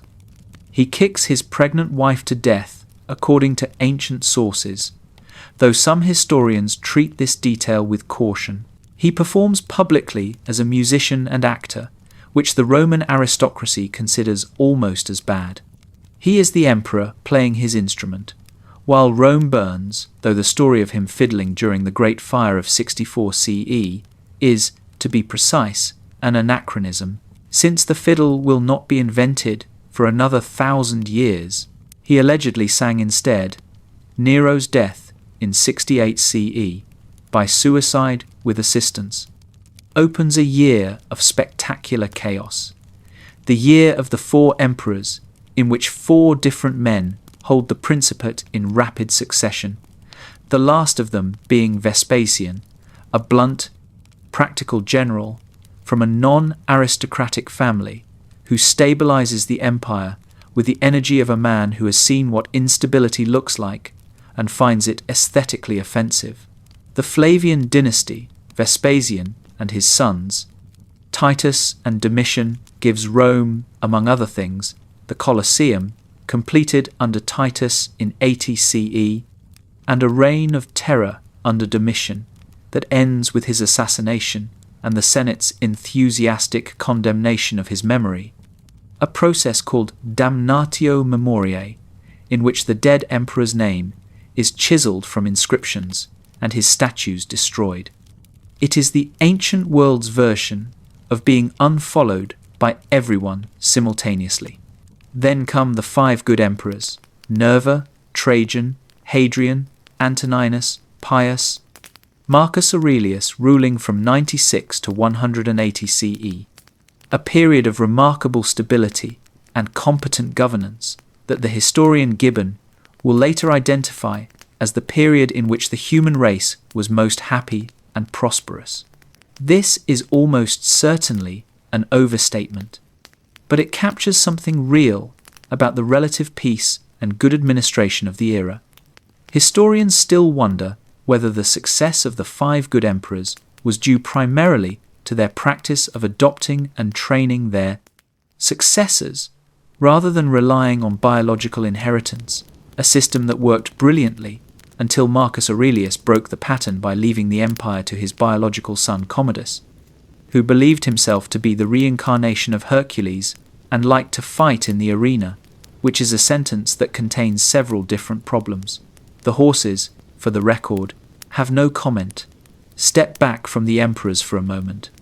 Step back from the Senate and the palace intrigues and the succession crises, and come down into the city itself, Rome at its height, somewhere in the 2nd century CE, on an ordinary morning when nothing historically significant is scheduled to happen and the city is simply being itself. What hits you first is the noise.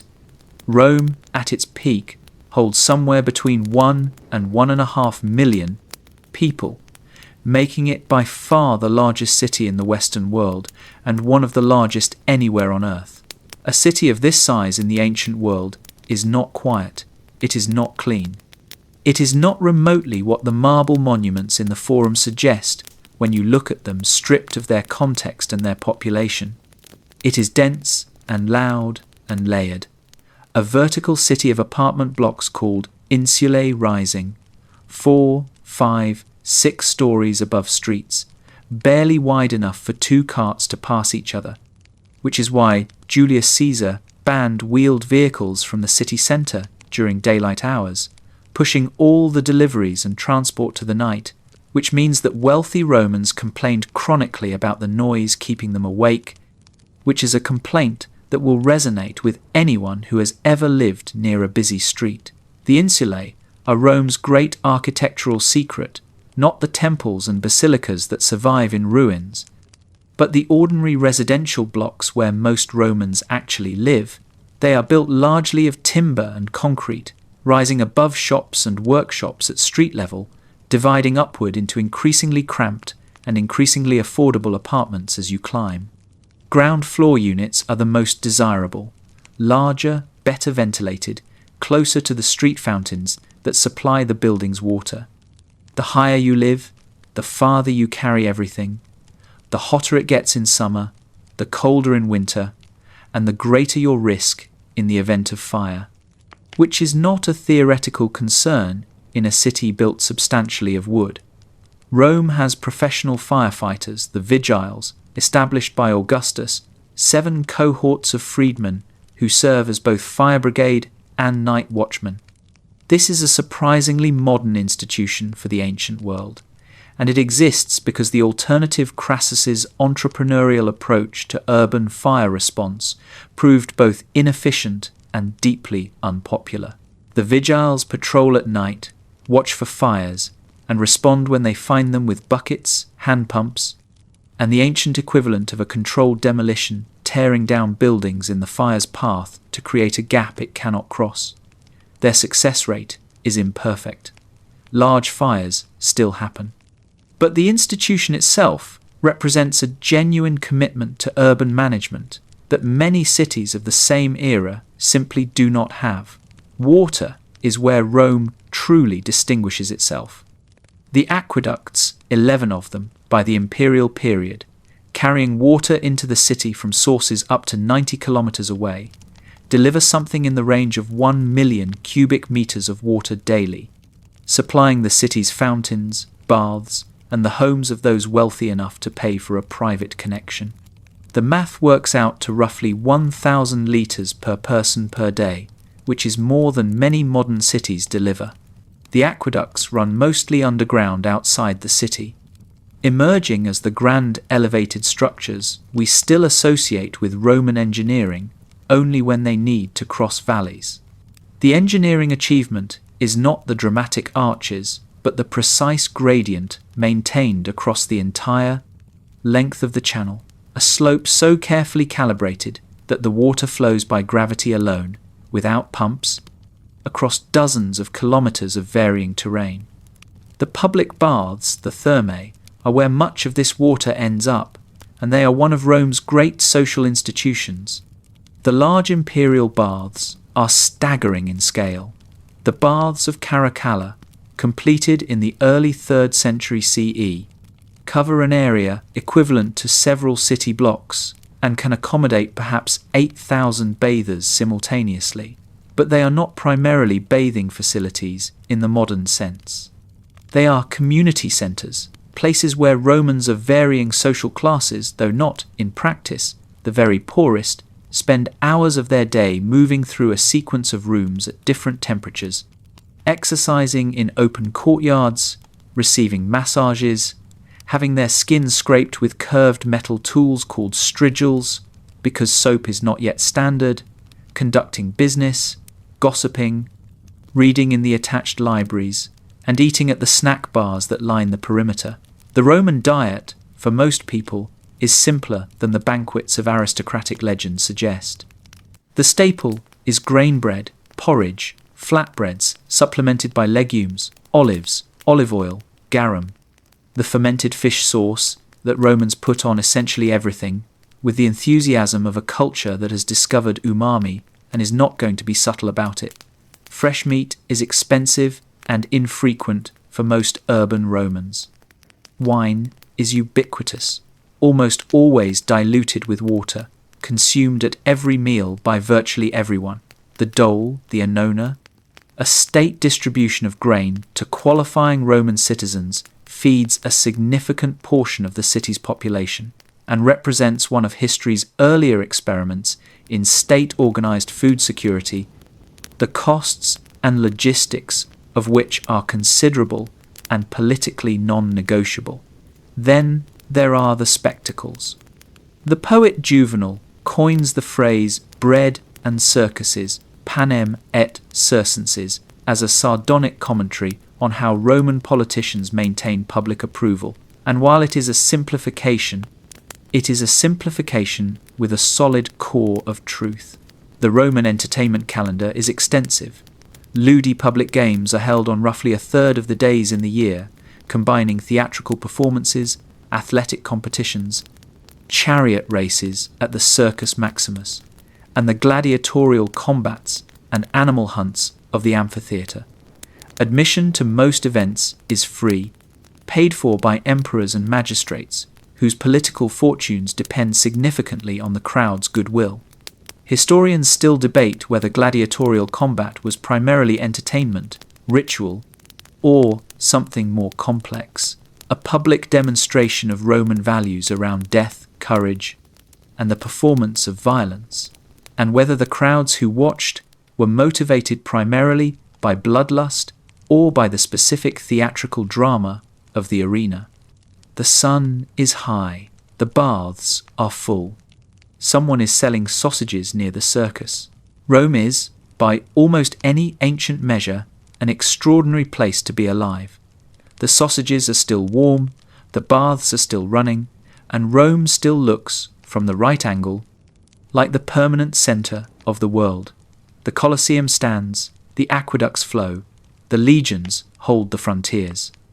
But somewhere in the long afternoon of the 2nd century, sliding into the 3rd, something begins to change in the quality of the light, not dramatically, not all at once, but in the way that a clear day can shift almost imperceptibly toward evening without your noticing until the shadows have already grown long. Marcus Aurelius, last of the 5 good emperors, spends much of his reign not philosophizing peacefully in Rome, but campaigning on the Danube frontier against Germanic tribes, pressing against the empire's northern boundaries. He writes his Meditations, perhaps the most unexpectedly moving document to survive from the ancient world, a private journal of Stoic self-examination never intended for publication, in which one of the most powerful men alive reminds himself daily to be patient, to be just, to remember that everything passes between military campaigns in a tent while managing a war.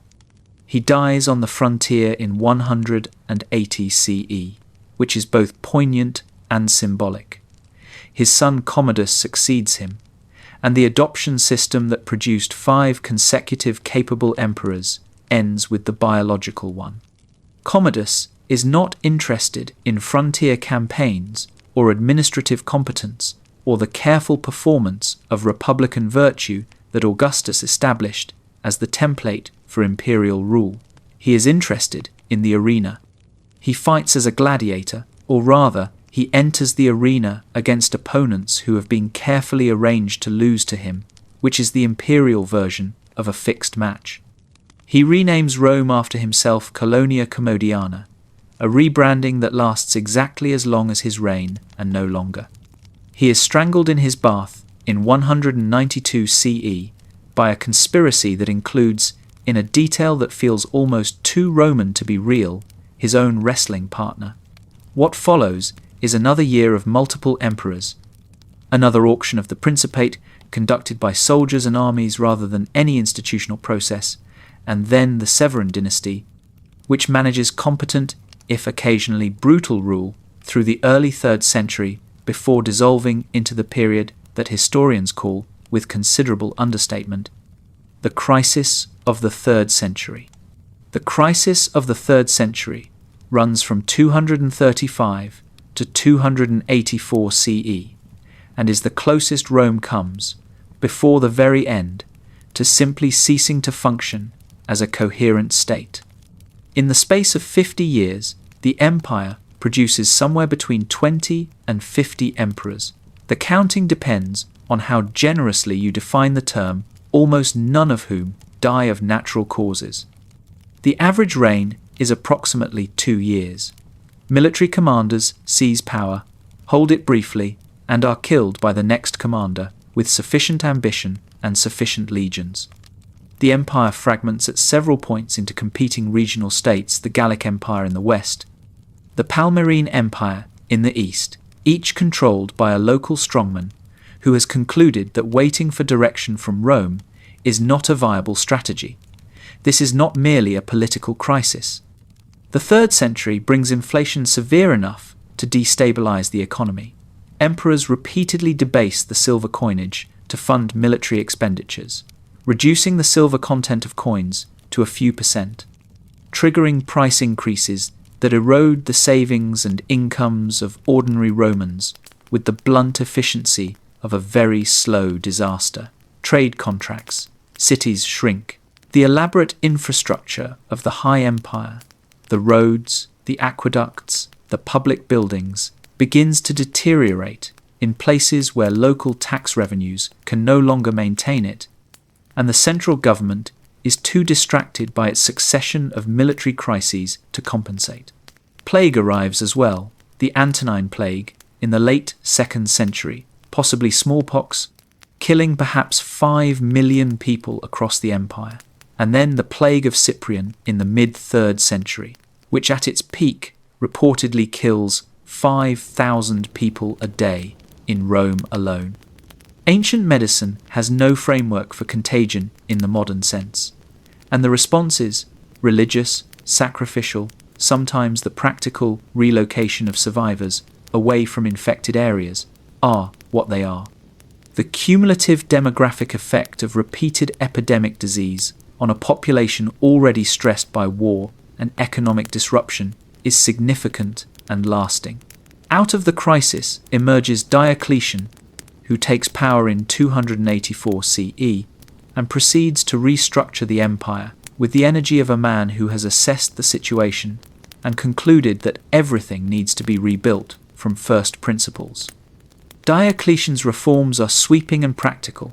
He doubles the size of the army, reorganizes the provinces into smaller units that are easier to administer and harder to use as power bases for usurpers, establishes price controls which do not work, in the way that price controls historically tend not to work, but represent a genuine attempt to address economic instability, and introduces the tetrarchy, a system of shared rule in which 4 emperors govern different regions of the empire simultaneously. The tetrarchy is a structural acknowledgement that one person cannot effectively govern an empire this large from a single centre. It works reasonably well while Diocletian is alive to enforce the arrangement and collapses into civil war almost immediately after he retires, which he does, voluntarily, in 305 CE, becoming the only Roman emperor to retire of his own free will, moving to his palace in what is now split in Croatia and growing cabbages. He is reportedly asked to return to power and declines, citing his cabbages, which is either deeply admirable or a very specific form of burnout. From the civil wars of the Tetrarchy's collapse emerges Constantine, who reunifies the empire under his sole rule and makes two decisions whose consequences extend far beyond Rome. He founds a new eastern capital at Constantinople, Byzantium, on the Bosphorus, pulling the empire's political centre of gravity eastward in a way that will prove permanent. And he extends tolerance and then active support to Christianity, issuing the Edict of Milan in 313 CE, and eventually converting himself, transforming a persecuted minority religion into the favoured faith of the Roman state within a single generation. Historians still debate whether Constantine's adoption of Christianity was a genuine religious conversion or a calculated political decision, and whether, given Constantine's personality and context, the distinction is even meaningful. The shadows are definitely longer now, but the city is still lit. The lights are dimmer now, and the city feels different at this hour, not dark, not dead, but quieter than it was, the way a house feels in the evening, when the people who filled it have gradually, one by one, moved on to other rooms. Rome in the 4th and 5th centuries CE is still enormous, still consequential, still the idea that organizes the Western world's understanding of itself. But the structural stresses have accumulated past the point where any single repair can address them, and the question is no longer whether the Western Empire will change shape, but when, and into what. Constantine's new capital at Constantinople pulls eastward like a tide. The empire's wealth, its administrative talent, its military resources increasingly concentrate in the east, where the cities are older and richer and the trade routes to Persia and beyond remain functional and lucrative. The western provinces, already economically stressed from the 3rd century crisis, receive less attention and less investment. The frontier armies are increasingly composed not of Italian or even broadly Roman recruits, but of Germanic foederati, allied barbarian troops, fighting under their own commanders in exchange for land and payment, whose loyalties are personal and contractual, rather than rooted in any deep identification with Rome as a civic idea. This is not, it should be said, a sudden collapse. The narrative of Rome falling is one that later historians impose on a process that felt, to the people living through it, considerably less dramatic and considerably more gradual. A province goes quiet. A frontier post is abandoned. A road stops being repaired. A city shrinks inside its old walls, the population huddling in a corner of a space built for 10 times as many people. Like a family rattling around in a house they can no longer afford to heat entirely. The Visigoths sack Rome in 410 CE, and the psychological shock of this event echoes through the entire Mediterranean world. Rome, the eternal city, the city that had not been taken by a foreign enemy since the Gauls in 390 BCE, is sacked.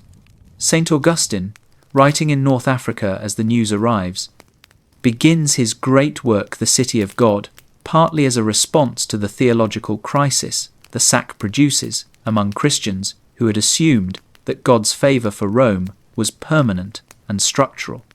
The pagans, meanwhile, point out that Rome's troubles began roughly when it abandoned its old gods, an argument that has the tidy logic of all arguments assembled after the fact. The sack of 410 is not the end. The city is not destroyed. The Visigoths leave after 3 days, moving on with their plunder into southern Italy. Life in Rome resumes, diminished and shaken but continuous. There are more emperors, more crises, more barbarian commanders who find it easier and more profitable to be the power behind a Roman emperor than to abolish the institution entirely.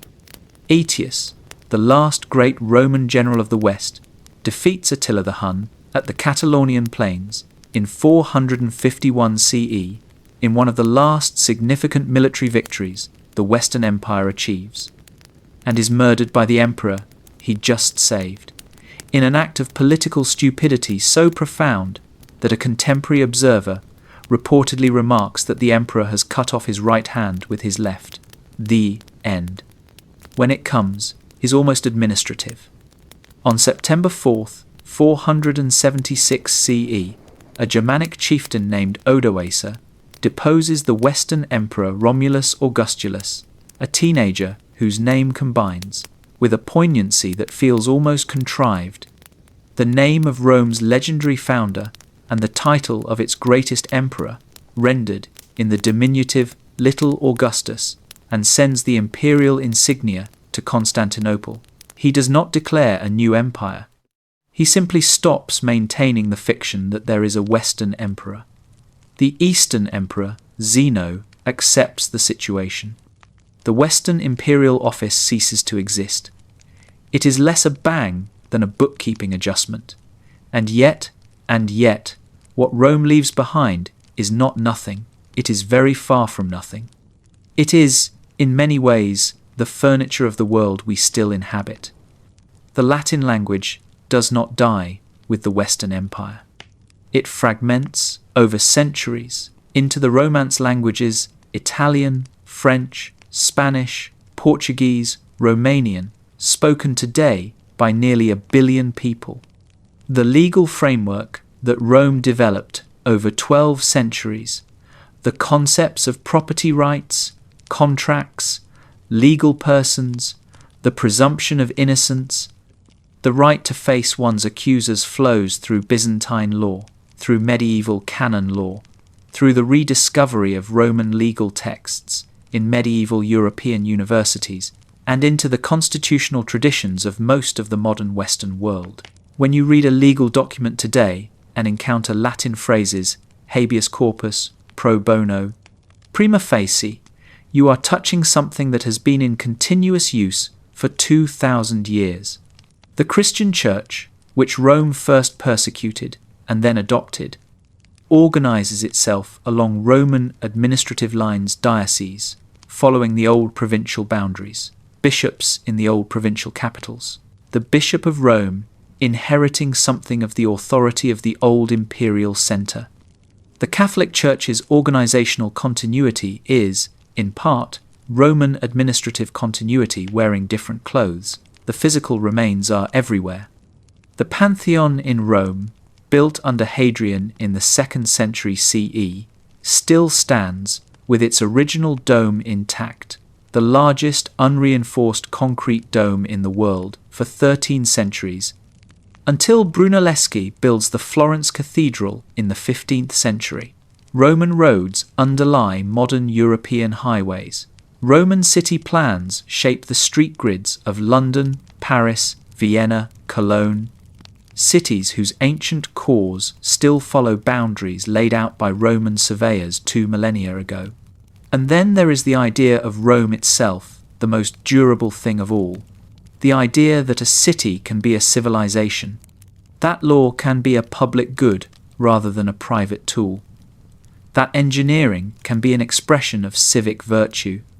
That the purpose of a state is not merely to enrich those who run it, but to provide something, roads, water, security, grain, spectacle, to the people who live within it. These ideas have been contested, betrayed, corrupted, and abandoned repeatedly throughout the centuries, since 476. They keep coming back. Historians still debate whether the fall of the Western Roman Empire was primarily a military failure, an economic collapse, a demographic decline, a cultural transformation, or simply the inevitable entropy of a structure that had grown too large and too complex to sustain itself indefinitely. The river is still there. The Tiber, the same river you stood beside at the beginning of this journey, still moves through the city with the unhurried confidence of something that has outlasted every human arrangement imposed upon its banks. The hills are still 7. The stones are still warm in the afternoon light. Rome did not disappear. It became everything around you. And so we arrive here at the quiet end of a very long journey through time, and you can let all of it settle now, the hills and the kings, the senators and the soldiers, the marble and the mud, the long, patient story of a city that never quite stopped mattering. You have travelled nearly 3,000 years tonight, from a scrubby hillside above a river to the slow fading of an empire that still shapes the world you wake up in every morning. That is a long way to travel, and you can feel it now, a pleasant heaviness in the limbs, a gentle loosening of the thoughts that were holding themselves upright just a little while ago. Let them go. Let the forum empty out, the torches dim, the voices of all those senators and emperors and tribunes soften into something more like weather than words, a low, distant murmur, the sound of history doing what history does when you stop listening quite so hard. The Tiber is moving through the dark now, slow and dark and unhurried, reflecting a sky full of stars that the Romans watched too, and named, and told stories about. The city is quiet at this hour. The baths are closed. The sausage sellers have gone home.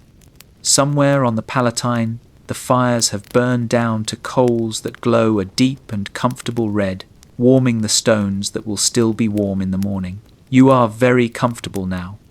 Your breath is slower than it was.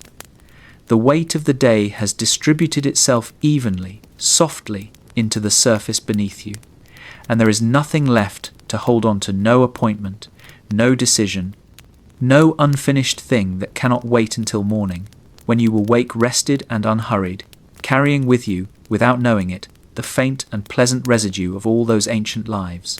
The city breathes. The river moves.